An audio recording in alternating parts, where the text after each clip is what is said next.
Today's Wednesday, June 2nd, 2021. Coming up on Roland Martin Unfiltered, President Joe Biden announced his plan to decrease the black-white wealth gap while he was in Tulsa. We'll talk with the NAACP President Derek Johnson.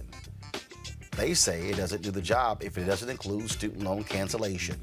Also, the Virginia Theological Seminary is making reparations payments to the descendants of former slaves who were forced to work there with no pay. We'll talk to a representative from the school about that. Ohio has its first black woman police chief. Columbus also hired its first police chief from outside of the city. In Illinois, they're the first state to pass a bill banning police from lying to kids during interrogations.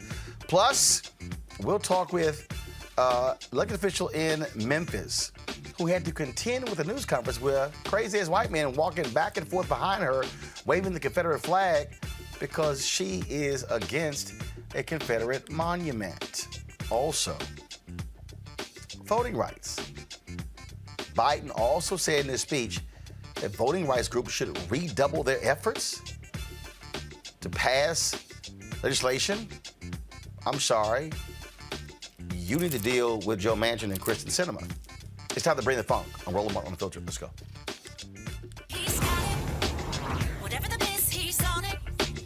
Whatever it is, he's got the scoop, the fact, the find. And when it breaks, he's right on time and it's rolling. Best believe he's knowing. Putting it down from sports to news to politics. With entertainment just for kicks, he's rolling. It's on go, roll, y'all. It's Roland Martin, yeah. Rolling with Roland now.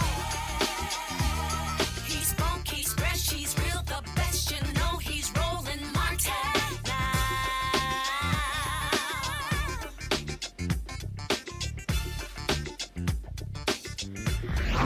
Martin.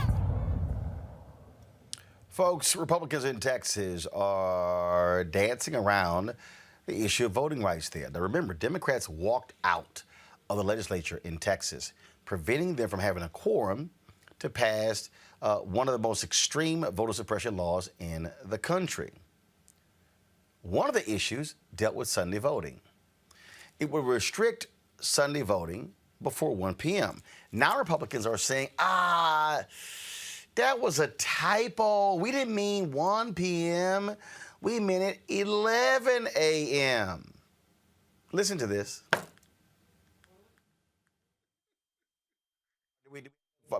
First of all, it was on NPR, and it was hilarious, y'all. So now all of a sudden, they're trying to say, oh, we're going to make those changes in a special session. Now, keep in mind, they're only saying that because Democrats walked out. Now, Governor Greg Abbott, he also is trying to defund the legislature because he's pissed off how they voted.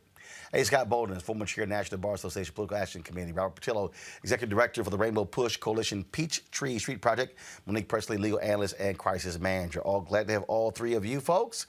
Let's get right into it. I'll start with you, Monique, being from Texas. Give me a break. It was a typo. We didn't mean 1 p.m. We meant 11 a.m. Yeah, y'all shouldn't have gotten up that upset. No, so now in my home state, unfortunately, the white supremacists are trying to oops and their way into voter suppression 3.0. I mean, that's where we are. Like, we'll do as much as we can get away with. When we get found out, we'll double down, triple down. When it seems like we're taking some bad press about it, then we'll say, sorry, that's not what it was. I mean, it is absurd. It's insulting. It's ridiculous. And I am just thankful for the work of people like Latasha Brown, Cliff Albright, Black Voters Matter Fund, the groups that they've partnered with on the ground in Texas who worked with state legislators to get to the point where it came down to it and they had the willpower, the spine to walk out and to prevent quorum so that at least for this session, the worst could not happen. But it's just a reminder that it's not even about being vigilant. We have to be active. We have to be proactive. We have to be offensive. We have to be assertive, because it is a dire situation. Bottom line here, Robert, they're liars. They're liars. It's undemocratic. It's un-American. They're trying to, again, they are using their power to try to change this country. And Democrats must use everything at their disposal to stop them. Everything. Well, to that point, I find it very strange that every few weeks we have a news story where there's a oops situation that affects black people negatively. I remember the officer in around Minneapolis who shot the young man said, oops, I meant to grab my taser. Now it's oops, I meant to do voter suppression a different way. And I think also what we're seeing often is the side issues in many of these voter suppression laws are what become the headline versus the main meat of it. We saw here in Georgia, there was a big push just about not being able to hand out water and food to people in line. The bigger issue was the state legislature robbing the the Secretary of State and local boards of election of the ability to oversee the electoral process. In Texas, similarly, they're trying to take the power away from take local control of elections away, invest it in the state legislature so they can basically rig the 2022 and 2024 election. So while in one hand they're pretending to fight for election integrity, what they're actually doing is broad in your face, in broad daylight, the stealing of future elections from the American people. And when you talk about the fact that why they're doing this, let's remember, there's a 17-year-old watching right now. They have never seen a Republican win the popular vote in a national election. That's how long it's been since they've been able to get the majority of the American people on their side. In the Senate, you've got 50 Democratic senators, 50 Republican senators, but those 50 Republican senators represent 41 million fewer voters or 41 million fewer Americans than the Democratic senators do. That's the equivalent of the state of California missing. So they have no interest in actually winning the popular vote. They have no interest in doing what the American people want. All they want is to hold on to power, to be able to centralize and make themselves and their contributors rich. And we got to do everything we can to fight against it. Scott? Well, because they're certainly doing everything they can to hold on to power when they simply don't have the votes.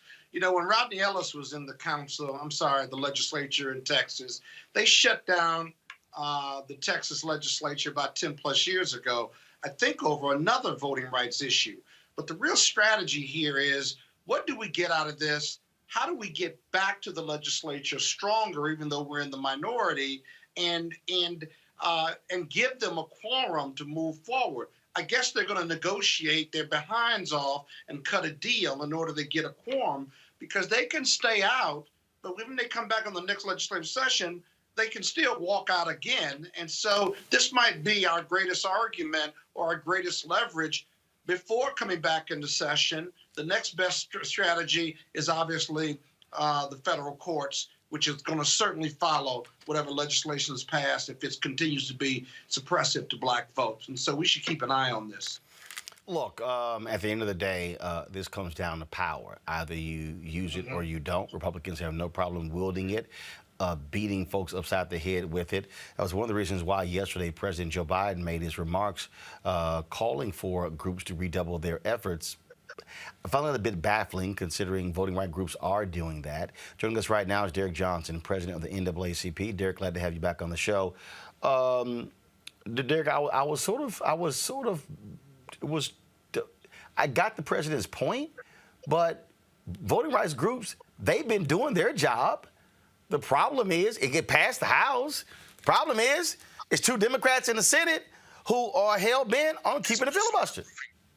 Well, at the end of the day, we cannot move public policy unless you have 50 plus one of the members of the Senate who would agree to do away with the filibuster and then adopt policy to protect themselves. Right now, we are looking at the reality of members of Congress trying to hold on to traditions despite the fact that they are about to be taken out if they hold on to those traditions. Thank God Christian Clark was confirmed last week.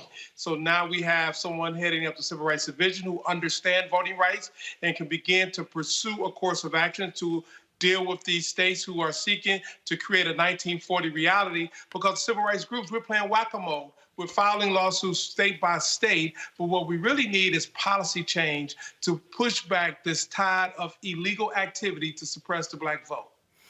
NAACP announced you're going to be meeting with Senator Joe Manchin next week. He has been pushed and prodded by the Poor People's Campaign, Reverend Dr. William Barber, and others. What do you hope to accomplish? Because he's written, he is adamant there's nothing that can get him off this position. It is not just NAACP, it's civil rights leaders. We're going to meet with Senator Manchin about several issues. That's not one particular issue, because at the end of the day, it's not only voting rights. We have an infrastructure bill that has to come through here. We have police reform that need to be addressed. We have so many issues that this administration must deliver on, and they cannot do it unless they have both the House and the Senate to adopt policy change, and segregation rules like the blue slip and the filibuster should not be barriers to our progress. One of the other issues that was a big part of yesterday's speech dealt with the issue of the wealth gap. President Biden talked about home ownership. He talked about a number of these issues. But I got to get your thoughts on that, because even increasing from 10% to 15% for disadvantaged businesses. But there are others who said that frankly they wanted to hear more from the president, stuff that was substantive from him to address what I will call an economic calamity that exists in this country.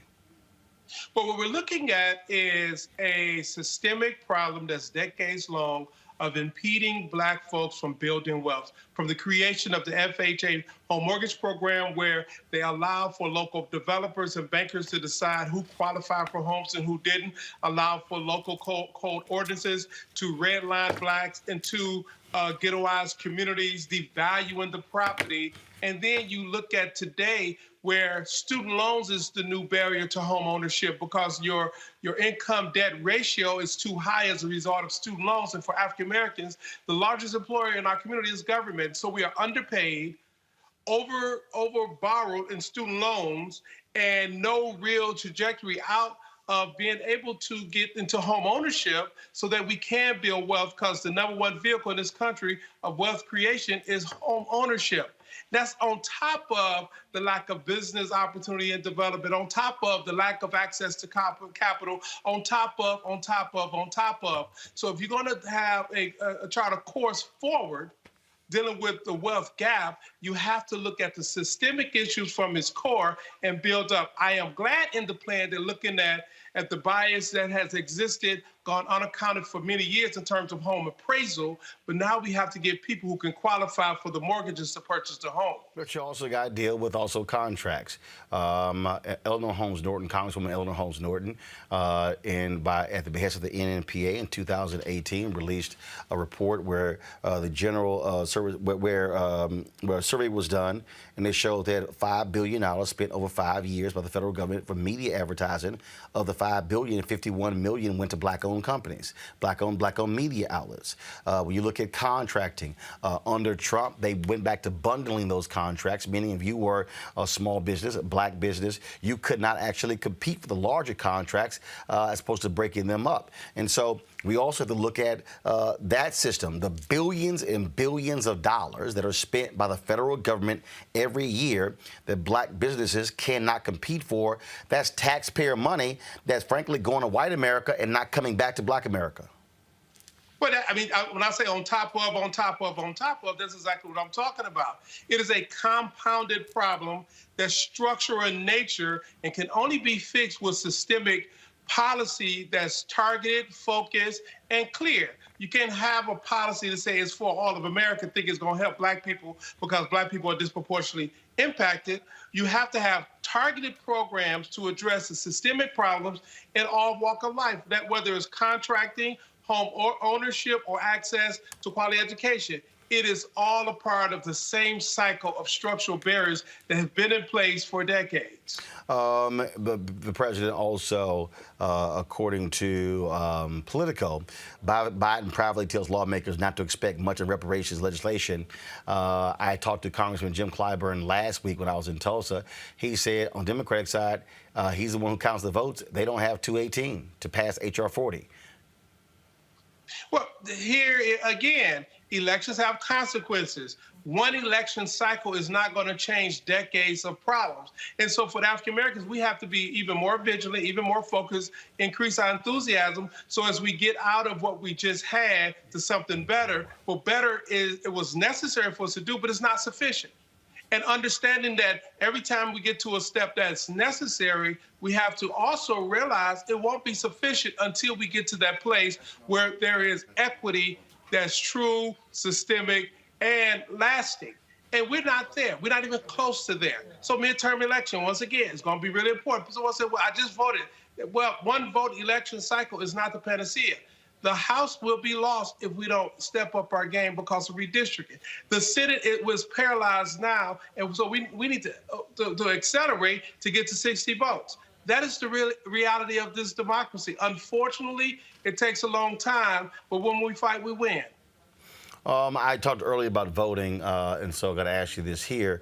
Black Voters Matter. They plan on having a caravan beginning on Juneteenth, traveling from the South to Washington, D.C. June 21st is when Senator Chuck Schumer says he is going to put the For the People Act up for debate. What role is the NAACP going to play? Many have called for, and I myself included, a mass demonstration on Capitol Hill while they are here to put public pressure on Democrats to move on these voting bills. Otherwise, Republicans could be locking themselves in to major gains over the next decade. And so what role is the NAACP going to play in direct action? Protest? Are you going to be dropping thousands of members on the halls of Congress, visiting every single senator, every single House member? Well, last time I checked, the black community don't make up a large percentage of West Virginia. So we got to play the numbers. I think it's great. That's great energy. It get people riled up. But I like to play for the outcome. And the outcome is we have 2 senators in the Senate where we have to figure out how do we get those black folks to hold them accountable from their state. Because at the end of the day, what Manchin is playing to, unfortunately, to his credit and our disadvantage, is West Virginia. And so how do we localize that demonstration? How do we localize that energy so we can move him and then get to cinema? And that's not to criticize what's about to take place. I think it's great. But for the NAACP, I'm focusing on how do we move the numbers with the members that matter. Because 48 members in the House and the Senate, probably we can move is the 2 that we have to focus on. Right. I mean, look, I understand Sinema and Manchin both are Democrats, but you also have Toomey in Pennsylvania. Granted, they're Republicans, but you got Toomey in Pennsylvania, who's not running for re-election. That's going to be a competitive seat. You've got Burr in North Carolina, significant black population in North Carolina. You got Senator Tim Scott up for re-election in South Carolina. So what I'm also saying is, what about also going to those Republicans who are representing lots of black people? Now, granted, they may say, hey, thanks, but no thanks. I don't care what you have to say, but they still represent a lot of black people. Oh, absolutely. And if you can show me the magic ingredients to move a Republican member out of North Carolina to vote the right way when he just tried to confirm 2 racist judges out of North Carolina, I'm a part of that magic trick. But the reality is what the reality is. And we have members in the Senate side who was too afraid of Donald Trump, who's not in the office, to vote for a commission to investigate an insurrection on the Capitol. When many of them, had they been caught, they would have been harmed themselves. So if they're not willing to save their own ass, I'm not looking for them to try to save black folks. Well, absolutely that. But I'm also looking towards the next midterm election as well, when these issues are going to be coming up, and it should be an issue that should be driving turnout, because you look at Wisconsin with Ron Johnson, the Toomey seat, the Barr seat, you got the Rubio seat in Florida, and then so you got 4 or 5 where a massive black turnout could play a huge role in what happens in those states. And that's where the energy needs to be. That's where the focus needs to be. And that's the point I was making. How do we get the folks in the states that can have the impact for the midterm election, whether it's in West Virginia to move that, or in Wisconsin, which I think we can take Wisconsin by energizing and organizing the Black community, getting them trained now for 2022. That's where the focus has to be in our calculus. And with that's not to say that energy in D.C. is not important, because all motion towards freedom is good, and we all have individual roles to play. All right, Derek Johnson, President NAACP. Appreciate it. Thanks a lot. You. Good panel on that. Robert, I want to start with you. Look, you hear the phrase "pressure bust pipes." Your thoughts in terms of what is needed. Obviously, cinema and Manchin are critical. But the push for a public push, raising of voices does play a role, I believe, in getting folks focused on 2022, getting them energized as well, and not just waiting for the election season to start next year. I think you're correct. And I think Democrats have to start being just as aggressive as Republicans are. Republicans started planning on winning the 2016 election as soon as the 2012 election was over. Mitch McConnell made it very clear he wanted Barack Obama to be a one-term president, and then thereafter ensured that he would stop any legislation, knowing that at the end of the day, the American people blame the person at the top, not the people in Congress. And right now, Republicans have a view that Mar-a-Lago is going to be Elba, not St. Helena, as in the Napoleon will be coming back in a couple years, and they're preparing for that. So it's going to be very difficult to move them in any way towards progress, and that means Democrats have to make sure they whip their people into shape. You can get Joe Manchin, you can get Christian Sinema, but you're going to have to play hardball with them. What highways are going to be going through West Virginia? What military spending or what infrastructure projects are going to be going through there? What bases might need to be closed in those states? You can, what committees does Joe Manchin need to not be on? If you want to get it done, you can get it done, but Democrats are afraid to play the type of hardball that is needed in order to force people to bend to their will. Go back to the playbook of LBJ when he was trying to get the Civil Rights Act pushed through. He was using every means necessary because he knew it meant that would be whether or not he could continue the Vietnam War. So when you want something done, you can get it done legislatively. You have the will to do so. Monique, you participated in a number of mobilizations with folks at Black Voters Matter. Texas is a red state. Democrats do not control the House or the Senate. But that mobilization, that protest, that mass action played a role in energizing the people that actually led to what Democrats did by walking out and keeping them from a quorum. So I just fundamentally believe, look, I get those two, but I do think people have to see that outward, activism to say, look, this is not just an inside game. You got to have an outside and an inside game working at the same time.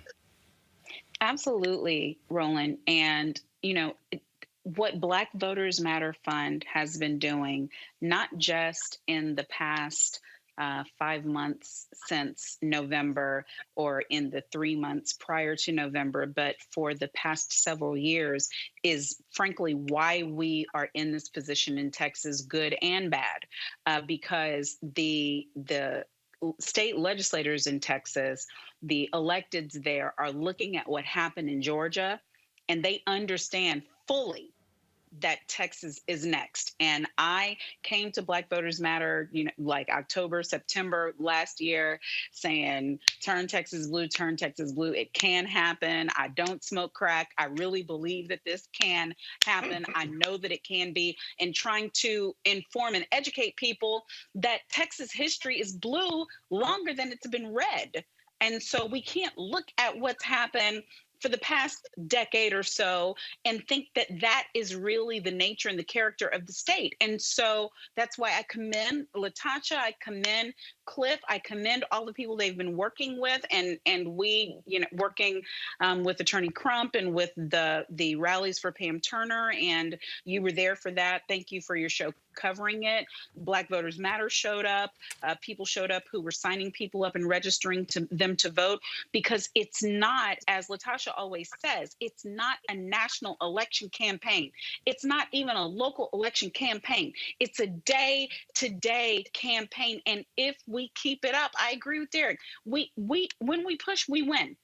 And so they see what happened in Georgia, and they know that they are fragile, that they are on the cusp, and that they are browner and browner every single minute of every single day. And so we have to put pedal to the metal. It doesn't even matter to me what the naysayers are saying, because I've seen them do it. That's whose song is that? I can't even remember right now. But before I get preachy, I'll just say it's happened before and it can happen again. And we are there. We're there right now. Scott, this is the nonsense that we're hearing from folks like Arizona Senator Kristen Sinema with regards to the filibuster. You want to hear some BS? Listen to this. Well, as folks in Arizona know, I've long been a supporter of the filibuster because it is a tool that protects the democracy of our nation rather than allowing our country to ricochet wildly every 2 to 4 years back and forth between policies. The idea of the filibuster was created by those who came before us, the United States Senate, to create comity and to encourage senators to find bipartisanship and work together. And while there are some who don't believe that bipartisanship is possible, I think that I'm a daily example that bipartisanship is possible. Not just this trip today and tomorrow that John and I are doing, but the work that John and I and many other of my colleagues in both parties do on a regular basis. So to those who say we must make a choice between the filibuster and X, I say this is a false choice. The reality is that when you have a system that's not working effectively, and I would think that most would agree that the Senate's not a particularly well-oiled machine, right? The way to fix that is to change your behavior, not to eliminate the rules or change the rules, but to change your behavior. So I'm going to continue to go to work every day, aggressively seeking bipartisanship in a cheerful and happy warrior way, as I always do, and showing that when we work together, we can get things done. A lot of folks say that the filibuster is a relic of the Jim Crow era, and my sense is you don't support those things from the Jim Crow era, so why would you support the filibuster? Well, the filibuster was not created as a tool to accomplish one thing or another. It was created as a tool to bring together members of different parties to find compromise and coalition. And when you think about our founding fathers, when they created the Senate with 2 senators from every state, regardless of population size, with elections staggered every, 6 years so that only a third of the body is up for election each cycle. It was designed to be a place where you cooled the passions of the House, where you work together to find that compromise, and importantly, where you protect the rights of the minority from the majority, regardless of which party is in the majority at the time. What?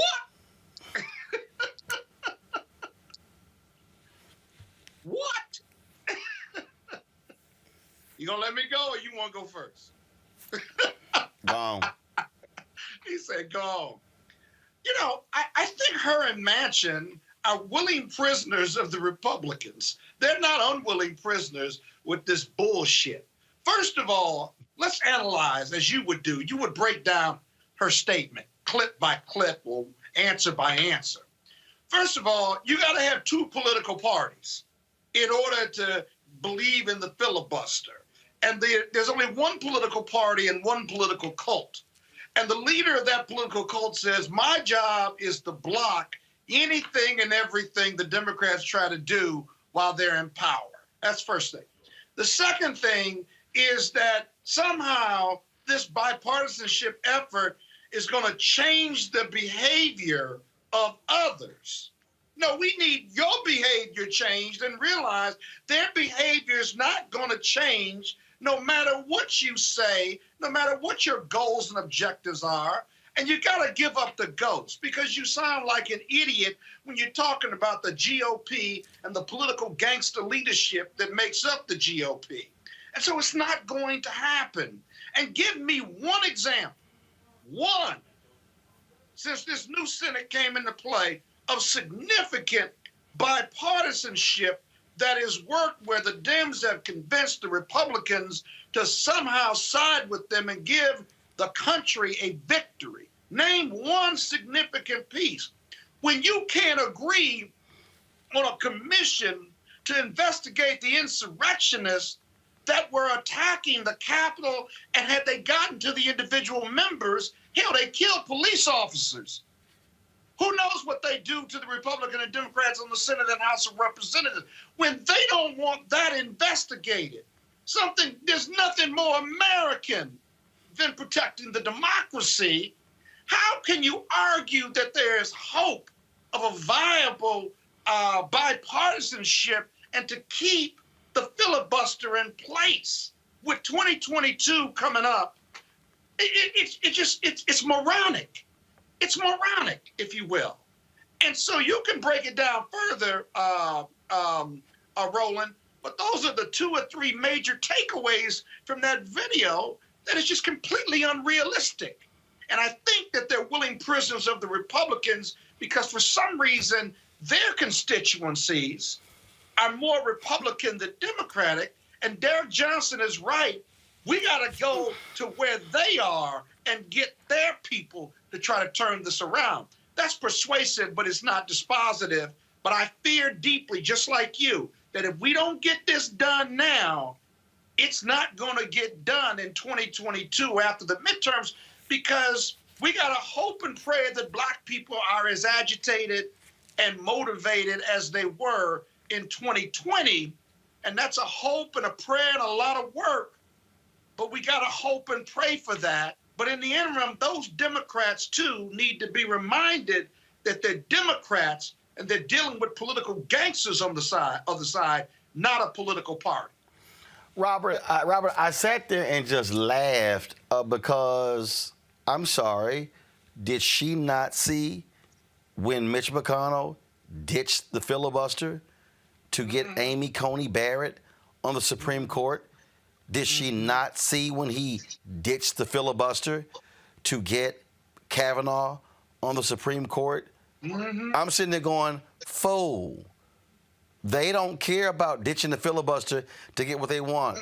Only you dumbass Democrats are you two trying to follow the rules. Well, in addition, my gripe is that she's factually incorrect. She just kind of made up history to fit her point. Yes.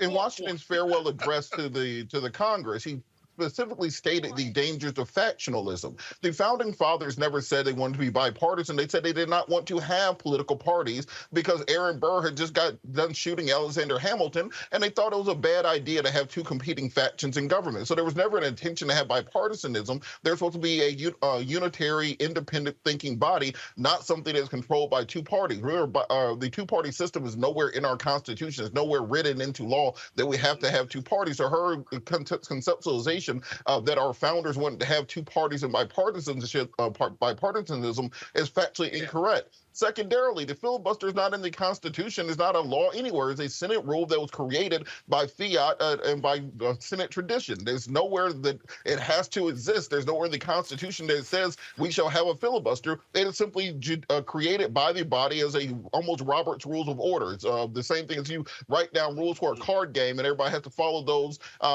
in the card game. That is what the filibuster is. So it's nothing that the founders put into the Constitution. Tertiarily, when she says that the founders set it up where you had to have elections for senators in order to stagger it. No, up until the early part of the 20th century, senators were appointed by state legislators. They were never intended to even be elected by popular vote by the American people. So none of that is correct at all. And my 9th grade AP history teacher, Miss Banks, God bless her soul, I'm sure she had saw that, would have had a stroke and fell out because our education system has failed us. And a sitting United States senator does not know basic high school civics when it comes to the way that the Senate works. Monique, somebody said the only difference between Kristen Sinema and Marjorie Taylor Greene is Sinema knows how to do long math. Hey, but watch this. Oh, no, Scott, hold on. No, Monique, go ahead. He said tertiary. Monique? I was going to acknowledge Robert's big word. Thank you, Scott, for putting it at the beginning. Robert is very fancy tonight, and he is correct on all fronts. So I will definitely say firstly, secondarily, and tertiarily. But point being, yes, Robert, yes, Yes, Scott. Yes. If y'all keep it up, y'all gonna have Michael Eric Dyson calling in. Monique, go ahead. She was so wrong. Like wrong on the facts, wrong on the law, and sounding smart. And let that be a lesson to everyone who's watching and listening. You can sound smart and be dumb every day of the week. Day. Don't let the fact that something is persuasive or convincing or put together in what seem to be coherent sentences convince you of anything. Because the very man Robert just mentioned, Aaron Burr, who was shooting folks, was the origination of the filibuster. It was his idea. Was it a big, grand idea in order to move legislation forward? No, it was like a simple housekeeping measure idea because they got tired of not being able to move things forward. Who came and supported it? Andrew Jackson, the famous favorite president of our most recent former president, because he didn't want his censure by the Congress to stand. That is the basis of this. And I'm not saying I'm not necessarily opposed to a filibuster. I'm opposed to when you don't even have to filibuster. You can use closure. You can just forget about something because you know you won't survive the filibuster. If they're going to filibuster, I want them to be on the floor 7, 9, 12, 15 days, as our president said, and actually have to show the American people how violently opposed to democracy they are, that they are willing to, around the clock, 24 hours a day, make arguments to prevent us from doing things like having fair voting. So she's not a Democrat in name only. I'm not going to say that the way that others would call some rhinos, but whatever it is that's motivating her, it's not the purity of the filibuster. And all of this talk about what our founding fathers intended. Listen, it's 3 lawyers on this panel tonight, and they can all tell you our founding fathers were not the most brilliant people to ever live. They spent half of their days high. They owned slaves. They had hideous just proclivities. They weren't brilliant like Einstein. Let's just stop it. Yes, we need consistency in government. Yes, we need consistency in law. Yes, we need foundational things that don't change. But let's not go back to the founding fathers and act like those 14 white men are better than the 5 generations of people who have come behind them, including the people on this panel. Robert could think up better laws than our founding fathers did, and they would make sense. I'm done. And another thing. Now, she said done. All right, y'all, got to go to the break. We come back. We're going to talk about a seminary paying reparations to descendants that actually were forced, those people were forced to work at that seminary. We'll talk about that. Also, we have the mayor of Columbus. He said he was going to hire a police chief for the first time outside of the police ranks there. He's done so. It's a black woman. We'll tell you who she is. All of that next. Roland Martin Unfiltered. Don't leave. We got some great stuff for you. When I managed a team of 5,000 as vice president of AT&T, I led by empowering my people. I'm Deborah Peoples, and that's exactly what I'll do as mayor of Fort Worth. Together, we'll get small businesses moving again, invest in our neighborhoods, and we'll support our schools to help kids catch up after COVID. On Saturday, June the 5th, I'm asking for your vote. I'll be mayor for all the people to build one Fort Worth. Racial injustice is a scourge on this nation, and the black community has felt it for generations. We have an obligation to do something about it. Whether it's canceling student debt, increasing the minimum wage, or investing in black-owned businesses, the black community deserves so much better. I'm Nina Turner, and I'm running for Congress to do something about it. Before Till's murder, we saw struggle for civil rights as something grown-ups did. I feel that the generations before us have offered a lot of instruction. Organizing is really one of the only things that gives me the sanity and makes me feel purposeful. When Emmett Till was murdered, Yeah. that's what attracted our attention.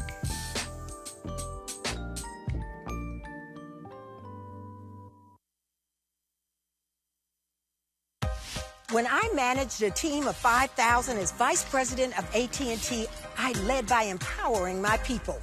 I'm Deborah Peoples, and that's exactly what I'll do as mayor of Fort Worth. Together, we'll get small businesses moving again, invest in our neighborhoods, and we'll support our schools to help kids catch up after COVID. On Saturday, June the 5th, I'm asking for your vote. I'll be mayor for all the people to build one Fort Worth. Hi, my name is LaToya Luckett. Yo, it's your man Dion Cole from Blackish, and you watching Roland Martin, Unfiltered. Stay woke.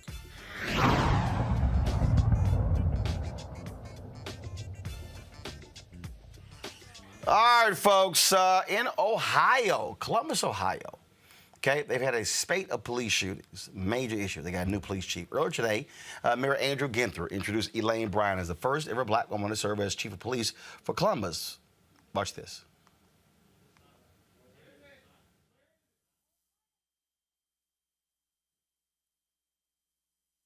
This is my calling, to serve my community and be a positive change. I faced many obstacles in my journey, some because of my gender and some because of my race. I never let these obstacles stand in my way. And I'm determined to assure that issues of gender and race do not negatively impact our recruits, our officers, or the residents of Columbus. Earlier today, I sent a message to the division letting our officers know our first order of business needs to be trust. I need to earn their trust, and together we need to rebuild the trust of our community. Because without trust and cooperation, we can't do anything. We need that to tackle the biggest challenges facing this great city right now. We have a lot of work to do, and I emphasize the word we. No one person can make these changes. We need to have everyone involved to change a culture, rebuild trust, and restore neighborhood safety. This is going to take all of us, police officers, residents, faith leaders, business community, elected officials, and even you, the media. She's a 21-year veteran of the Detroit Police Department, where she previously served as the deputy chief of police. She was chosen from a pool of 34 applicants and rose to the top after extensive interviews in a community town hall. The mayor previously said he wanted an outsider to change the department after multiple police shootings of black residents, including Andre Hill and Makia Bryant. Keep in mind, she is the first chief in history to be hired outside of the Columbus Police Department. What the hell took so long? There's no way in the world you can only hire people inside. That's probably why they kept having problems in Columbus, because you kept hiring the same people over and over and over and over. All right, folks, let's talk about Illinois. What's happening in that Midwestern state when it comes to the issue of voting. Now, Illinois lawmakers, what they have decided is they're taking steps to improve the criminal justice system by reducing the chances of getting false confessions, leading to wrongful convictions. Now, they're the first state to pass a bill banning police from lying to kids during interrogations. State officials recently uncovered at least 100 wrongful convictions based on false confessions. A third involved people under 18. While it is currently legal in all 50 states for police to lie during interrogations, Oregon and New York will consider similar bills passed in Illinois. Senate Bill 2122 will be signed into law by Governor J.B. Pritzker in the coming weeks. Scott, smart bill? I'm looking at Monique. Listen. I didn't ask Monique. I asked you. I'm looking at her, though. That's what I said. Stop looking at her, because what, you scared she going to smack you when you say something? Yeah, that's what I'm looking for. That's what I'm looking for. The bill doesn't go far enough. It doesn't penalize the police officers for lying. And the other thing I think is, if you're going to make it for kids, you ought to make it for adults, too. I mean, if you didn't do it, unless they beat your ass and make you admit it, and that's what we're dealing with, then it's a good bill. But it doesn't go far enough because, again, it's not hitting the pockets of those police officers who break that rule. So I'd like to see it extended to adults, too. I've never really understand why the police can lie to an individual to get them to confess because it's based on a presumption that you did it. That's a problem if the police just presume you did it because you're backing into a crime committed when you don't know because you weren't there as the police officer. So good bill, but that doesn't go far enough. Monique? I don't know what Scott just said, but let me say it again. Damn, she gave you the Kristen Cinema business. don't do it, Scott. Don't do it. So on the one hand, sure, where children are concerned, I think that this is appropriate legislation because the rest of our laws, federal and state laws, in terms of being able to serve in the military, when you are able to drink, when you are able to drive, they are based on the development of the brain and maturity levels. And I don't think that you should be able to, in any context, be able to manipulate, which is another form of coercion, a juvenile witness when they are not fully formulated as adults. And, I feel the same way about trying 16-year-olds as adults, et cetera, and so on. So I'm consistent with that. The other part of what Scott said, though, where it's like, well, if you didn't do it, you didn't do it. So why would you lie about it? I mean, okay. So it's 10,000 wrongfully convicted people or more a year of color, and they are confessing to crimes that they didn't commit because they don't believe that they will get a fair shake in our justice system. They believe that they will be found guilty and serve more time. They believe that if they don't pass up the snitch deal, they won't get a better deal. They believe that they are going to be abused or that they're going to be set on the streets, and that the prosecutors and the police investigators are going to put the word on the street about them being snitches when they didn't snitch. So they take these deals and they go inside, and that happened more times today than I even want to count. So there are all these reasons why these things happen. But I do believe that with adults, it is still a necessary tactic if employed correctly for police to be able to tease out theories of a case and to be able to say things that frankly are not true. Like the person in the other room just said you did it, because with an adult, they are expected to hold to their convictions. That doesn't mean you can beat them and lie to them. It means that the current law that's in place, I believe, is a necessary one in order to be doing the job of truth finder. But I'm in favor of what they did where children are concerned. If the kids are scared of all of that, you're proving my point. Why would they admit to something if they're scared of all of those issues that you delineated in your answer? I was talking Otherwise, you don't need to build What I'm saying is don't manipulate children. I'm saying that children are not yet mature enough. They're just a matter of physiology, of biology. If I'm 17, I know what a lie is. Not yet. And if I didn't do it, I didn't do it. You, with your best brain working, ought to be able to get the jump on a 17-year-old. In terms of what you were able to convince them of. I mean, with your best brain, right? Robert, but where it's a 23-year-old, then that's fair game. That's all I'm saying. Some of these kids ain't that immature. Especially if they're doing wrong. Robert, go. I think that just goes to show that every single part, from the beginning, middle to the end of our criminal legal system in this country is broken. It is broken. It is decayed. It is created not to find the truth. Because remember, what we're supposed to be trying to do is find the truth, find veracity, and send the right people to jail and allow the people who are not guilty to go free. I don't know how many people who are listening at home have ever had to explain to a 16 or 17-year-old to take a 3-year sentence that has a first offender on it, as opposed to a 2-year sentence without a first offender, because that changes the entire outcome of your life. a 16 or 17-year-old just hears 2 years versus 3 years, and they're ready to hop on the 2 years because they don't understand the trajectory and the outcome that happens when you do not have that conviction come off your record in X number of years.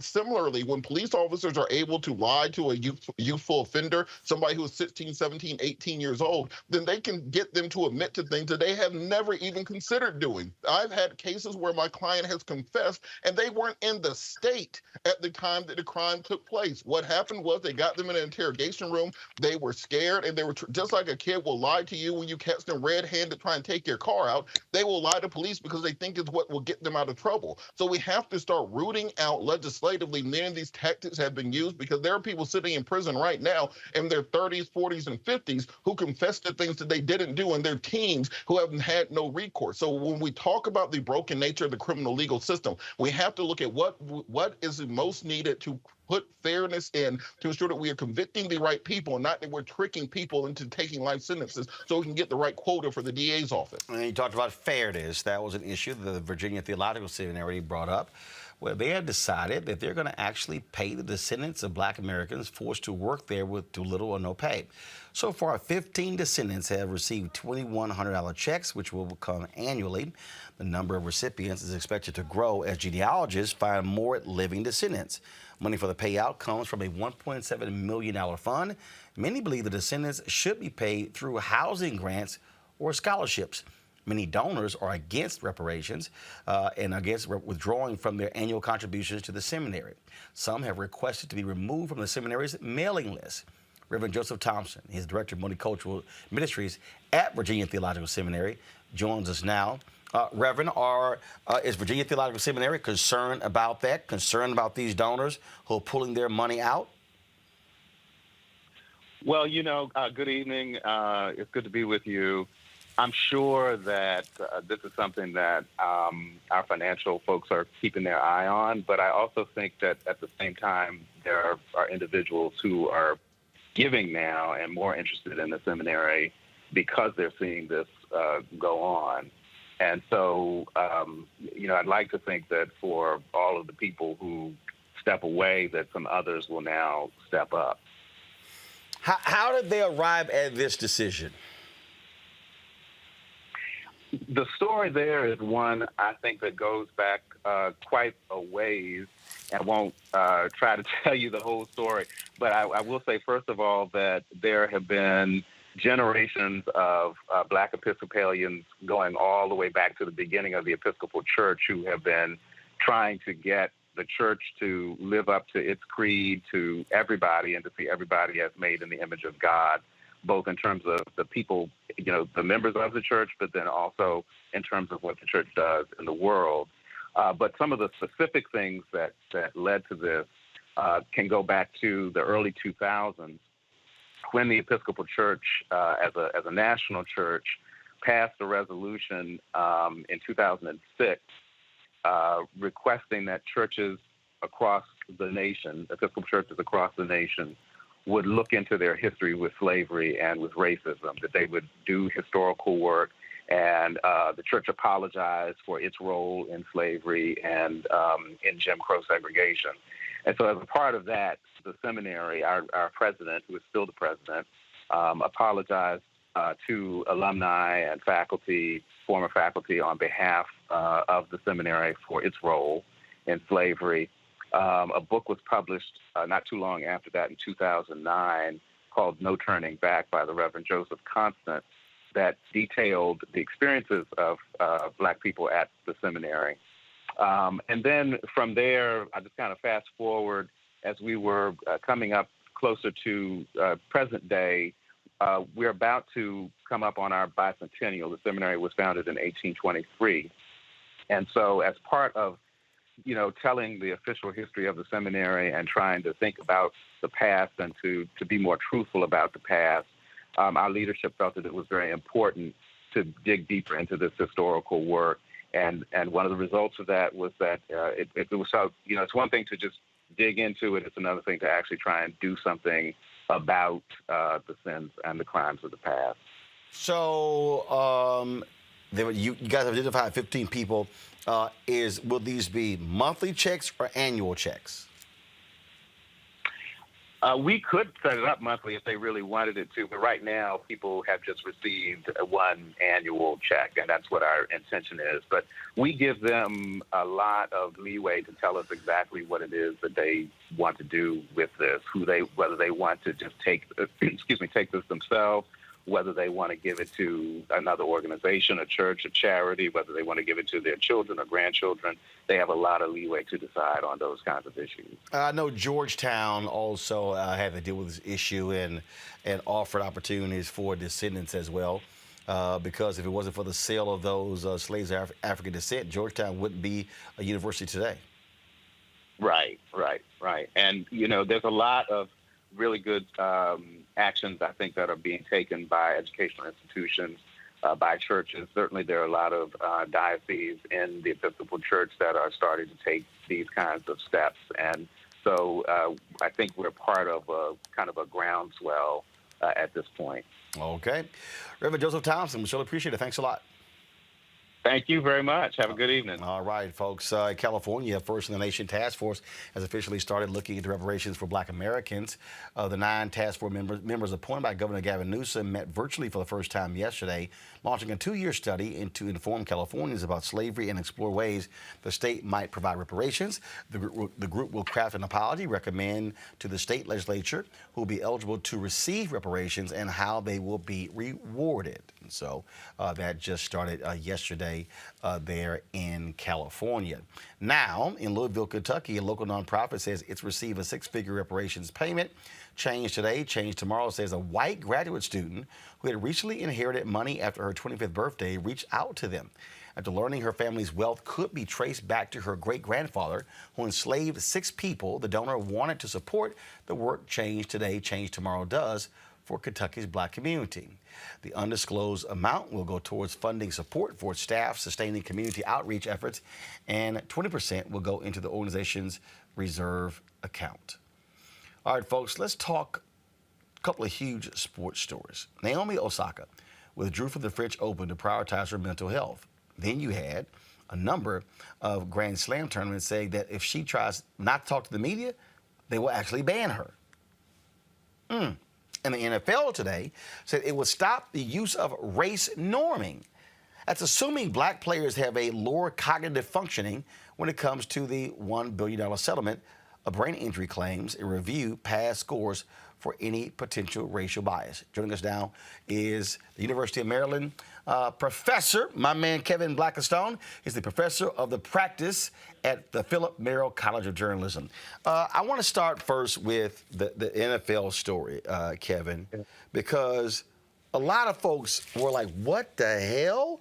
Race norming? Are you serious? The NFL initially tried to defend it, but it was a whole lot of negative press. They had to back off of that. Yeah, not only that, this story really started about 7 or 8 months ago. That's when I first caught wind of it. And quite frankly, I didn't really understand all of it until recently. And I wasn't expecting this announcement today, but, this is some next level racist stuff here. And basically, it assumes that the Black male football player is not as intelligent as his white peer. And that when it comes to the concussion lawsuit, they therefore are not as, it is not as easy for them to get compensated for their brain injury as for their white peer who suffers a brain injury. But you know what, even more than that, Roland, when you really read about what race norming is, it's not only football players who get impacted by this. It's Black people in general in every walk of medical life. So race norming is a big part of the medical industry, which is why it came up in this concussion lawsuit. And so if you are Black in this country and you are suffering from diabetes and it has wrecked your liver, your kidney, and you are in need of a transplant, this impacts you negatively because you are looked at further down the rung than a white person who is suffering the same ailment. So we can focus on the NFL today and what it says about the NFL and the fact that Roger Goodell and everybody who runs the NFL was very disingenuous when they were talking about Black Lives Matter and supporting black athletes, while, as you pointed out, behind the scenes they were fighting this particular issue, which affected the life, the well-being of former players. This impacts us all, and that's what's really, really frightening about it. And then I'll point people. I put it on my Twitter account at Prof Blackistone. But Lucia Trimbar, who's a professor at New York University, she's written about this rather extensively, and I urge people to go read her writings about it. And look, it was the players being quite vocal about this and going to the media that really made this blow up. Yeah, absolutely. Had they stayed silent, we may not have heard about that. Had they not had the audacity to file a lawsuit against the NFL on this, it may never have come to light. Which is why voice is so important. It doesn't matter if you're an athlete. It doesn't matter if you are someone who cleans the clubhouse or the locker room that the athletes perform out of. It's important for us to have voice on these critical issues. Osaka, this is just, she withdrew from the French Open because she said she was protecting her mental health. That pissed off a lot of people. They felt, how sensitive are you? And a lot of other tennis folks have been coming to her defense. What do you make of this relationship where, and look, you and I are journalists, and there's this view that we have the right to ask any athlete any question, but do they have the right to also say, I want to do interviews? Yeah, so, from a journalist standpoint, we absolutely have the right to ask questions. And there's nothing more basic to journalism than asking questions of people in public life, in private life, in power, or not. That is absolute. What is not absolute is that those who don't want to answer our questions, no matter what the forum, should be penalized for not doing so. Now, having said that, and you've covered sports as well, you know that sports has a little bit different relationship to athletes and the other personalities that we cover, and quite often they are mandated to show up and to speak to us or answer our questions. Otherwise, they do wind up running the risk of being fined. I don't know if people know, but if you cover the NFL, for example, the coach and the coordinators are mandated during the week of the regular season to show up and answer questions from the media. And so is true of tennis. And it's true for a number of reasons. But in this case, we have a player who is not comfortable with this environment. And it's understandable. And it's not the first time it's happened. It's not the last time it's happened. And we need to take that into account.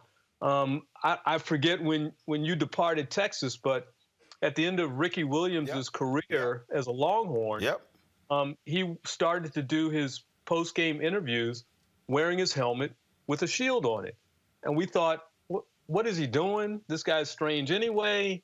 He's just acting stranger. Along the way, after he turned professional, we learned that he was fighting some fears, and he was one person who had some mental struggles with going through interaction with the public like that. Well, you have the Houston Rockets who drafted Royce White, who could not fly, and that eventually derailed his career because he would take buses or cars to places, and in the modern NBA, the way they have back-to-back games, stuff along those lines, and the Rockets struggle with that. And so I think what this says is that the sports world, I think there are a couple of things going on here. And three different things going on here. I think one, The sports world cannot handle mental health. The sports world has projected this whole thing, amplified by media and by fans. Oh, all of y'all are tough. You can get through anything. How in the hell you say you can't just answer a few questions? That's one. Right. But the fans also, oh, we're paying millions to see you. Get your butt. Like what's wrong with you? Without understanding that just because they play sports doesn't mean they're not human. Right. Exactly. And that's a big part of it. So this is the ethos of sports and sports media. You nailed it right there. There is a assumption of ownership, right? Not only of the teams of the athletes, but also of the fans of the sports that they watch, and that they have these expectations. But these expectations can't always be met.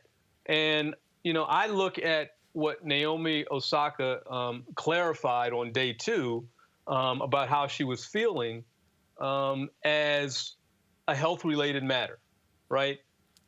Maybe she can't play in the French Open because she has a pulled hamstring, and we're accepting of that. Well, she's saying she can't go through it because she's not feeling well mentally enough to go through it. And we should accept that. We have to come to a decision in this country, an understanding rather in this country, that mental health is health, period. That's the bottom line. And there should be no stigma attached to it. We should not shame people about it. We should understand it. And just a little over a year ago, I was on a forum up in Chicago with Shamik Holslaw, who has suffered with mental stress that put her at the precipice of life. Trey Moses, who was a star basketball player at Ball State, and was honored by the NCAA for his work around mental health issues as an athlete. And Dr. Parham from the NBA, who is in charge of mental wellness for the league. We have to understand that the athletes that we look at, that we celebrate as being otherworldly, are just like us, and they go through the same trials and tribulations with family, with their job, with having to cope. And that's all that Naomi Osaka is saying, and we need to recognize that. Monique, I'll start with you. Question or a comment? Oh, sure. Comment. Dr. Harry Edwards, The Revolt of the Black Athlete. And in his foreword, he talked about Muhammad Ali during a time when he was still Cassius Clay, and how people had told him before he interviewed him that he was nuts, and how he realized that he was not nuts. He was verbose. He had an ego. He was iconoclastic. He was supremely talented, and he could not be suppressed. You could not keep him from talking. And what happened with Muhammad Ali is the world had to, because of his talent, his ability, his ego, his iconoclastic nature, recognize and allow for his talking. But now they're having trouble with my sister Naomi, with her ability, with her talent, with her iconoclastic nature, with her supreme gift and ability. They're having trouble with her refusal to talk, but it's the same dance. They wanted him to be seen and not heard and sit down and shut up. They want her to sit and perform and be performative and answer the questions and take the humiliation. And it has nothing to do with playing the game. And so, yes, it is a mental health issue for sure. And I agree with you, Roland, that there are failings in the world of sport with mental health issues. But I have to see color, and I have to see womanhood. Because when Venus speaks her mind, or when Serena does, they are caricatured in comics as apes jumping up and down. So much so that in the 2018 incident that Naomi talks about, they had her light-skinned and blonde-haired, and they had Venus 500 pounds with dark hair and black skin looking like an ape. Listen, protect Black women, protect Black men, protect athletes. We have a right to be sick in body, to be sick in mind, to claim our healing. But more than that, all she was asking for is a right to do her job, which is to be the best in the world playing tennis, and for them to respect the fact that she can't do that job well while allowing herself to be dressed down by reporters who are asking her the same question over and over again. She didn't say she would never do it. She said this time, and it was an utter and complete fail by the Worldwide Tennis Association. And they are the ones who have lost, because she did what a true gangster does and said, well, if you ain't gonna let me do it the way that protects me, I'll protect me best. Deuces. Kevin, response? Yeah, I don't quite see it, just like that. I mean, there's a short history to this, and there's a long history to it. On the one hand, on the one hand, the media had to come to an understanding as to who Naomi Osaka was when she emerged. And I say that because I thought when she first emerged, her Blackness was erased. That she was described as a Japanese tennis player, despite the fact that she was, her mother's Japanese. They lived there for a very short period of time. She was taught the game by her Haitian father, and grew up in New York and Florida. And then once she, last year during the Black Lives Matter uprising, she was very poignant, and her voice in a very white space was really important, and she affirmed herself as a Black woman and what it meant for her to see what was happening to Black men and Black women in this country when it came to police violence. And so we embraced her for that. But it's also, since you mentioned Serena, it's also interesting to note that in her first piece, before she went further to explain the stress that was upon her, she mentioned that it was the U.S. Open where Serena Williams became extremely angry at the end of the match, losing to Naomi, that triggered the feelings that she is still fighting today. And it's not easy, obviously, to be so young in a sport where the individual is put in the spotlight, who then assumes a mantle in this racial reckoning, this unprecedented racial reckoning that we had just last summer, and then on top of that, be at the top of the game and be representative of the game, and still have to be representative of self. And some of the media criticism you mentioned really wasn't U.S. criticism. It was English, and many people denounced that from day one. But at the end of the day, I hope that one of the things I hope we get back here is I hope we get back Naomi's voice. I hope she can steel herself to speak on her terms. It doesn't have to be, in these post-game press conferences or even pre-game press conferences. I think she's established herself as having a digital voice. She's using platforms available to her as an individual to make her case known. Right. I mean, and when did she stop speaking? I mean, we don't need to get her voice back. We've got her voice. She's talking. Well, She says she's she not is. talking. She is talking. in No one is. that No one is platform, arguing. No one is but arguing that she's not But, talking. but no, I'm I think saying most of you the said you most hope people we have get come back her to. voice. Wait. Kevin, go ahead. Then Monique. I'm saying. I was just saying that no one. I don't think no one in the media. Like I said, I would like to hear her voice because I think she's got an incredibly important voice. She's well thought out. She's on point. You know, the what needs to be straightened out now is the way that the Tennis Association, I think you mentioned this, runs their media relationships and what the rules are of the media.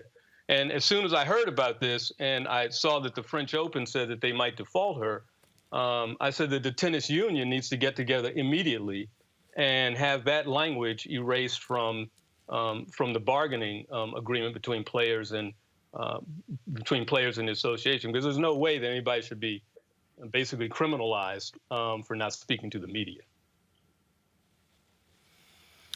Exactly. And so it's not that she needs to steel herself, because she has a spine of steel. And that's how she was able to walk away from a gigantic career opportunity that she'd been working and training for the sake of a principle, which is you can't make me dance. And if I know that what happens to me in these rooms causes me to not be able to do the main thing, which is play tennis, then I am not going to be the distraction and I am not going to set myself up. This is self-care. So she's not weakened. She doesn't have to strengthen herself to be available for a press conference. She is available. She is speaking. Even her silence, even her walking away is speaking. And so I encourage all of us to look at mental health through a different lens, but then just also to look at womanhood, because this is not just about tennis. And I'm just throwing out there a question. I just wonder which white woman could have said, I'm not feeling well enough to do press this time, but I'm still going to stay in the game, and would have gotten the same result. And then maybe we can talk and we'll all be on the same page. All right. But Roland, here's the deal. And Kevin, I have a question. I'm not so sure this is beyond mental health issues, because most of us don't understand it. I manage 100 super lawyers at a big international law firm. I work against them at other law firms, and many of them have mental health issues. This idea that we're professional athletes or super lawyers, take any industry, we don't put mental health in that equation. And so for me, it's got to be a carve out, because just because I'm a great athlete or a great lawyer or architect or super doctor, mental health doesn't discriminate in its effect on us. We either born with it or it's passed on, or we develop it through environment, take your pick. And I guess my question, Kevin, is not just because of Naomi, but because of the significance of mental health and the stress of living, whether you black, white, yellow, or brown, that there ought to be a carve out in these agreements, whatever sport, that if I have a physical injury, they don't make me talk to the press. Well, if I have a mental health issue, I'm not talking about a Blue Monday. I'm talking about that I'm diagnosed and I'm having some real challenges interacting with the media today, that I get a pass because mental health is real. Well, I think, Kevin, what do you think? I think, Kevin, what we're seeing is that take place in corporate America in all areas where companies are having to now deal with mental health. Kevin, your response, final response in this topic. Yeah, no, I totally agree. I mean, I've said that. You know, if you're injured, we understand that you might not be able to do the job or show up for the press conference, and that's why I said we should see mental health as health in general, and not separated. And I think that that's one of the things that tennis should do, the NFL should do. I think that they should make exceptions for folks who don't feel comfortable going through whatever rigor it is in dealing with the media. I think that would be perfectly fair. I think I would think it would be respectful. Kevin Blackistone, I appreciate it, brother. Thank you so very much. Absolutely. All right, folks. Y'all know what time it is. Uh-oh. Girl, no charcoal girls are allowed. I'm white. I got you, girl. Illegally selling water without a permit On my property. Whoa! Hey! You don't live here. I'm uncomfortable. In Tennessee, the removal of the graves of Confederate General Nathan Bedford Forrest, his wife, and the statue honoring the former KKK leader is causing white folks to be beside themselves. Watch this.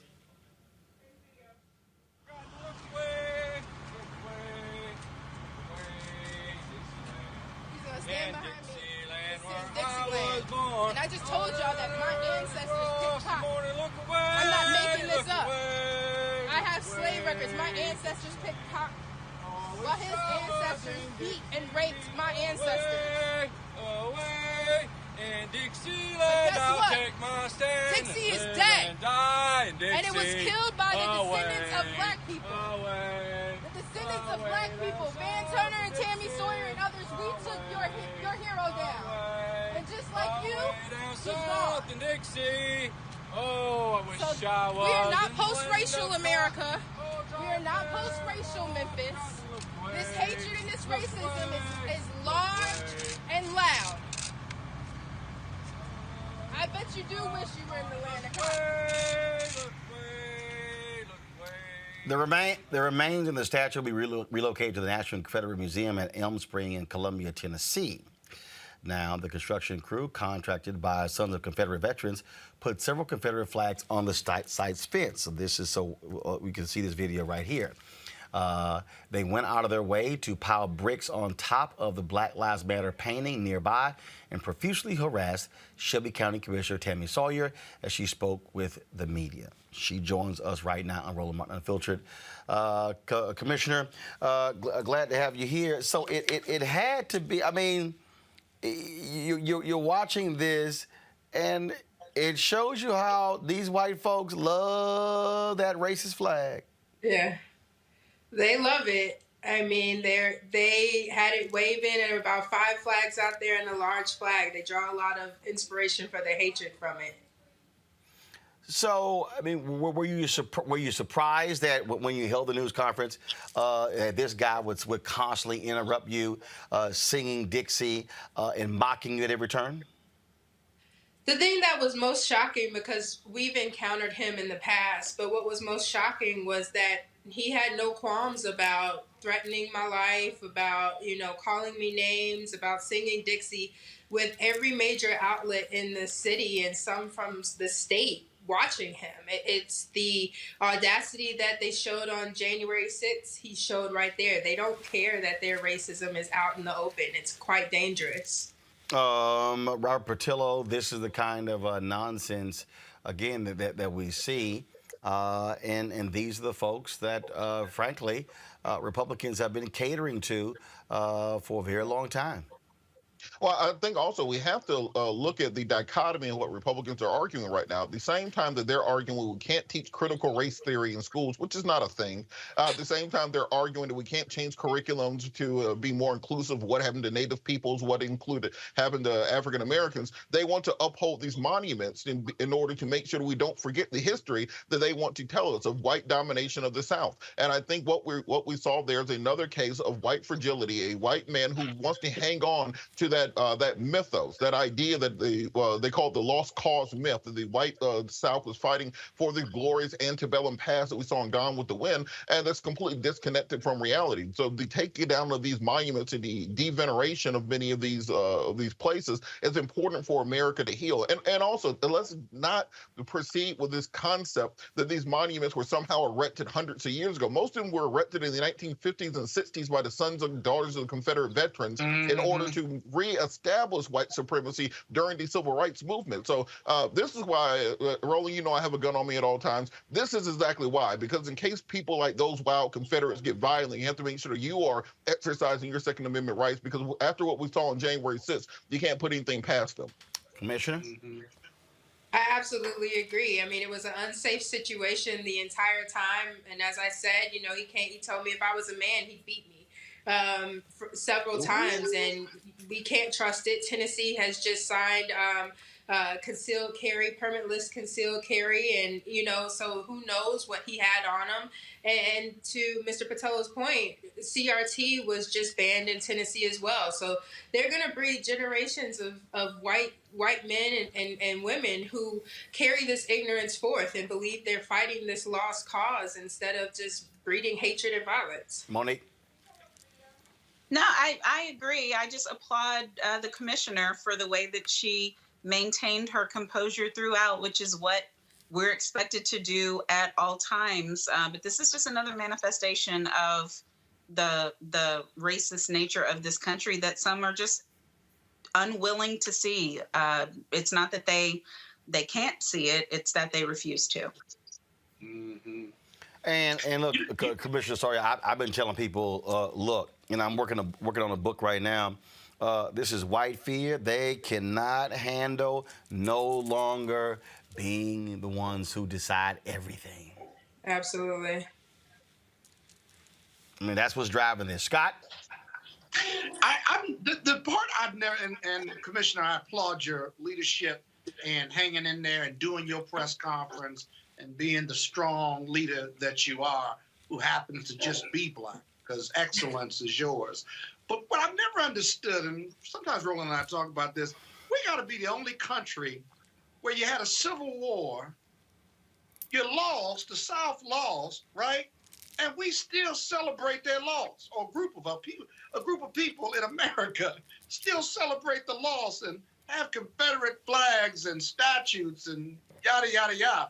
Hell, in Germany, it's illegal to own Nazi material or that wreck Nazi statutes and what have you, or even paraphernalia.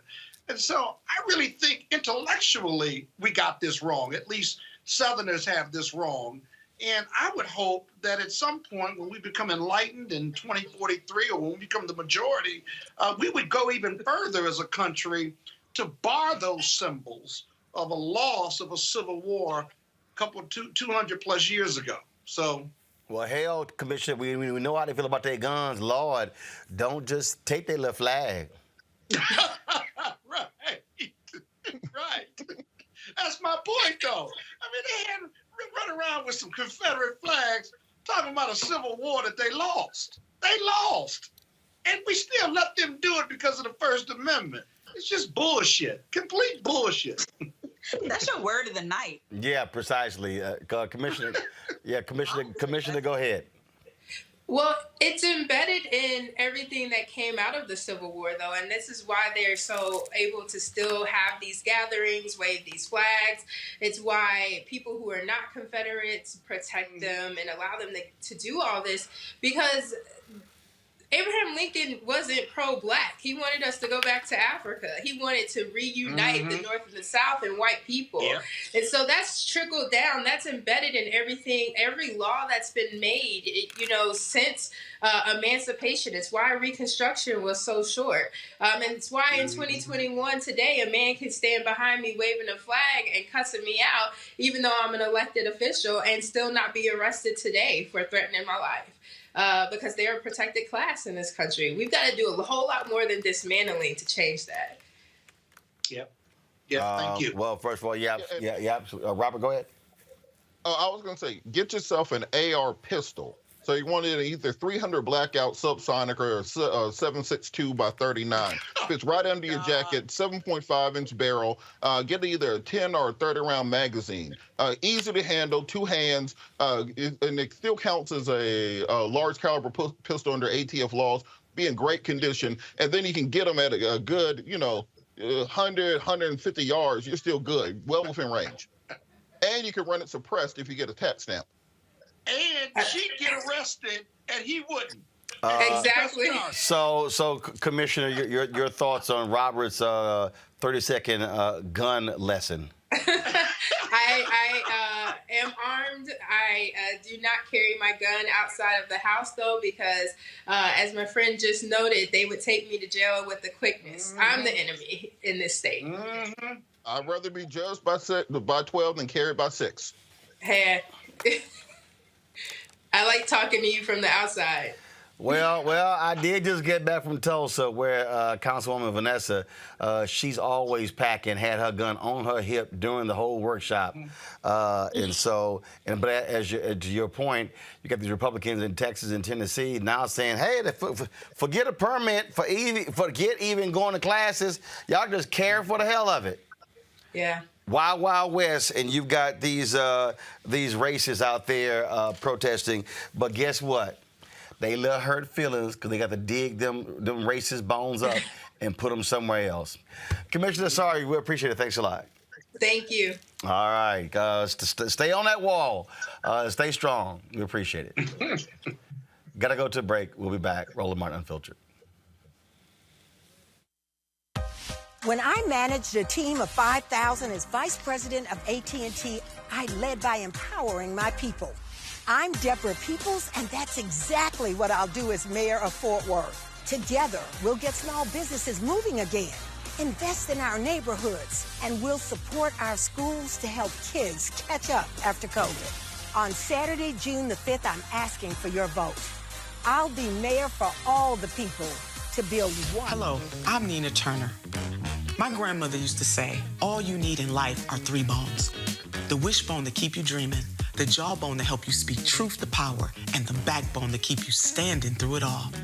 I'm running for Congress because you deserve a leader who will stand up fearlessly on your behalf. Together, we will deliver Medicare for all, good jobs that pay a living wage, and bold justice reform.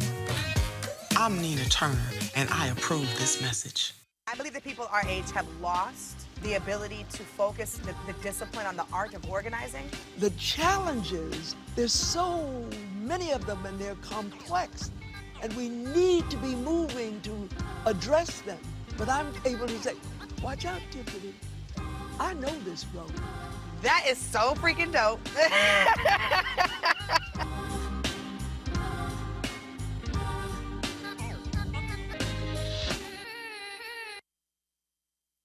Hello, everyone. I'm Godfrey, and you're watching Roland Martin Unfiltered. And while he's doing Unfiltered, I'm practicing the wobble.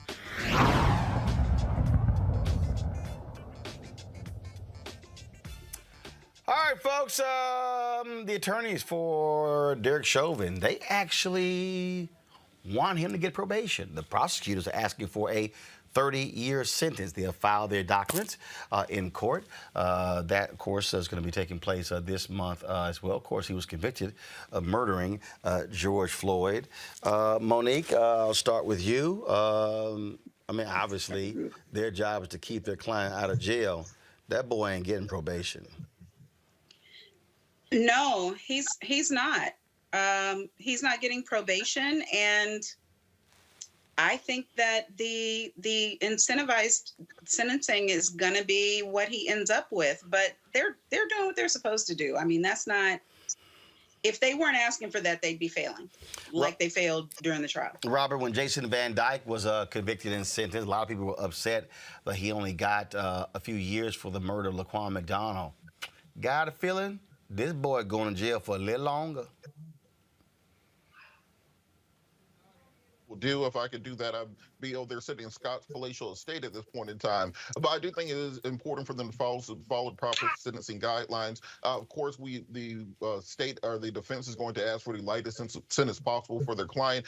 No jail time if possible. I do anticipate there will, of course, be jail time in this case. But it is something to watch and monitor to see what factors the court uses to determine exactly the length of the sentence and what are the terms of such once he is released. Often they do tack on things at the end for post incarceration. So it was something we need to monitor and to see the precedents that will be set for future cases. Yeah, but you know, Roland, let me raise this with you. They're asking for 30. This sentencing will tell us a lot about what this judge thinks of Chauvin and the case. Remember, you got sentencing guidelines, you got sentencing memos. They'll take testimony on both sides. But remember, the federal case is still out there. If he takes a plea in the federal case, the question is, and I don't know the answer, is if he gets sentenced to 10, 20 years for federal violations of George Floyd's constitutional rights, when does he serve that? Does he serve that after his 30 years or 20 years or whatever? Hell yeah, no concurrent. Yeah, but these are two different. One's federal and one's state. I know. I know. I know. Okay. So then he'll be in for a while then, because if he gets 20 or 30 years, there's no reason for him or the feds to try the federal case. They may, but there really isn't. I anticipate he'll take a plea and take whatever years the court's going to give him. He'll be away forever. I want him to get as many as he can. Scott, why are you asking the only jackleg lawyer on the show? Because it's my damn show. I was really talking to you all. Because it's my show. He a lawyer with no degree or no bar exam. Because it's my show. Right. And I can right. Because it's your show. He the only one that ain't got a law degree. And guess what? And I can click the end button at any point and your video will shut off. So Scott is so it's making a whole lot of sense. Up the Texas code to tell me that Texas didn't have a right to ask this person, this defendant, for ID, or did have a right to ask him. You were didn't wrong. Have a right to ask him for you were ID. wrong. You were wrong. It was one or the other. You did pull up the Texas code. You were wrong. And try to correct me. I didn't try to correct you. I did correct you. Well, it was irrelevant anyway. No, it I wasn't. Was waxing on the law. And it wasn't. And you waxing too much. And Monique, if your ass stray, I'm gonna pull your ass back too. Just let you know. I wasn't straying. Hey, listen. Hey, listen. Ain't no point of orders here. You know, this ain't no Robert's Rules of Order. Just understand, okay? And let me go my next. We don't like cinema. We're just trying to filibuster.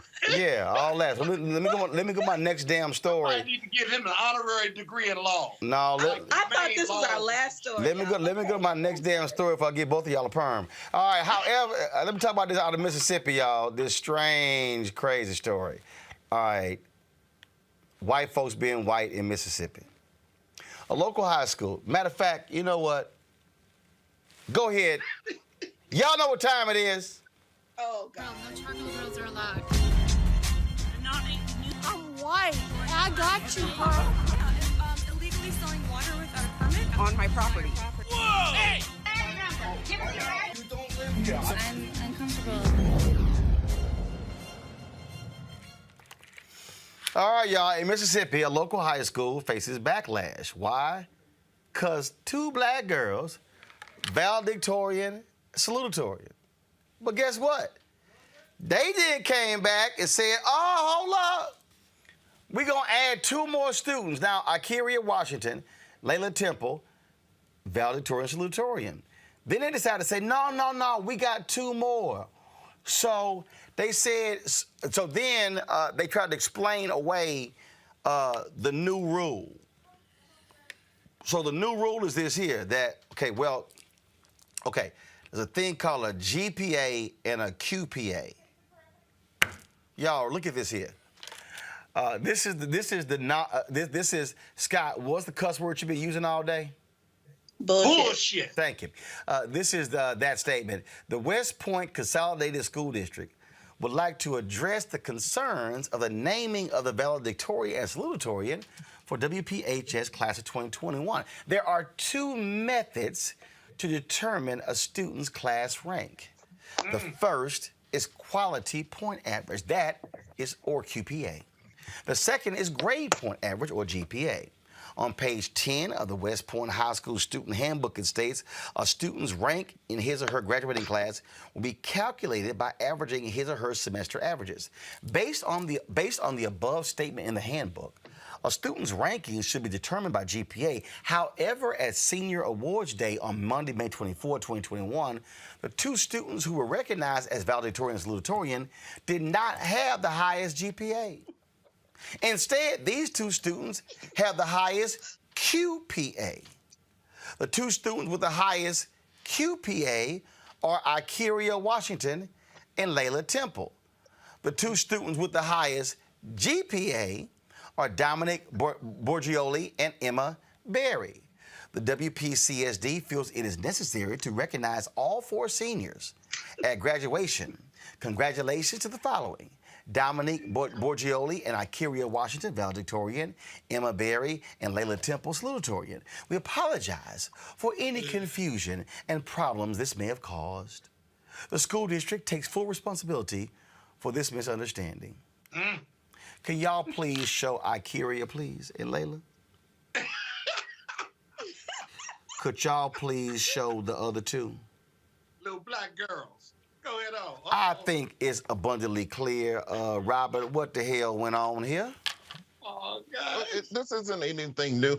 This gives me a chance to get a grievance off my chest, too. Back in 2001, when I was in high school, my school, the majority black school, Kendrick High School in Columbus, Georgia, after a 20-year drought, won the academic decathlon tournament for Muskogee County. Because we won at Hardaway High School, they would not give us the trophy, because they could not believe that the black school had finally won. I gave an amazing speech also, but they couldn't believe that the black school actually won, so they had to go back and do a recount of all of the scores and points. So 2 weeks later, they finally gave us our ceremony in the library at our school instead of on the big stage in front of everybody else. You also seen me trash talking too. Columbus High School, all them folks, I was killing them.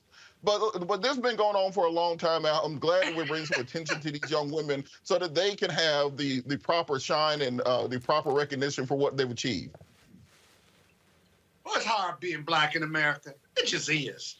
I mean, I'm not surprised. I'm not surprised that Robert was part of an academic decathlon. He's still mad about that shit. I am still mad. I got the picture on my laptop in my screensaver. That's where tertiary came in, and all the other words that he has blessed us with. And I am thankful that this was your therapeutic moment where you could get that off your chest. But back to these women, young girls, who had something stolen from them. Look, I don't know, Roland. I didn't see where it was a new rule. It seemed like it was the rule, and that they screwed it up, and maybe they had been doing things this way, and they went to the senior thing without knowing who the GPA people were because the final grades weren't calculated yet. It's still their fault. It's still a mess up, and you know, they told the tale when they completely deleted their Facebook account. Like, they just couldn't handle it. Like, I couldn't take no more. But what I'm saying is, if they went by GPA before, they should go by it again. I want to know if the numbers are actually right or not. And what I also want is for the real revenge, the justice in the matter, to be that these two young black women never want for a college scholarship, never want for a job, never want for a dime. Let's fix it, y'all. Forget these people in Mississippi who tried to snatch these titles from them. I want for their lives to be a witness to what our communities do when you try to take things from our girls. Scott. In defense of black women and girls. Where's Spelman College when you need them? They ought to both go. They're here. They're going wherever they want to go, Scott, but I want them to go free and banked. Yeah. So, in any event, let me just say that. Meaning you, Scott. Say what? I'm not muted. You. No, I'm not muted.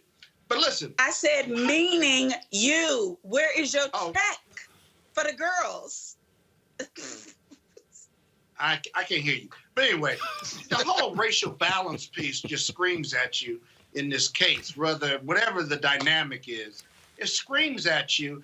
But that's how Mississippi and those red southern poor states look at this. So if we have separate but equal, and we make them equal, it just it makes it okay. It makes it palatable, if you will. And that's just, what's the word? Bullshit. Well, that is it for us. And Monique, don't think for a second we gonna forget that tumbling ass phone of yours. Get your ass a tripod, please. Yeah, we saw that. Yeah, we get. Here's the thing. Yeah, How come we can't get any Roland Martin paraphernalia like shirts and jackets and hats? We're regular guests. I keep hearing we're going to get them, but we haven't gotten them. But I see you have a shirt on now. So how come I don't? We don't get paid for any of this. So how can you compensate us with valued goods or services? Just curious. Scott, oh, are we still Scott, on the air? Scott, I'm sorry. Scott, I didn't mean to ask from the air. Scott, your compensation is that I still even talk to you. All right, Robert, Monique, and Scott, I appreciate it. Thank you so very much, folks. If y'all want to support what we do at Roland Martin Unfiltered, please join our Bring the Funk fan club. Y'all can support us every single day, of course, by giving us the Cash App, $RM Unfiltered. If y'all want to help us buy Scott a hat and a T-shirt, Cash App, $RM Unfiltered, PayPal.me/R Martin Unfiltered, Venmo.com/RM Unfiltered, Zelle is RolandSMartin.com, Roland@RolandMartinUnfiltered.com. Folks, that is it for us. Thank you so very much. I'll see you guys tomorrow right here on Roland Martin Unfiltered.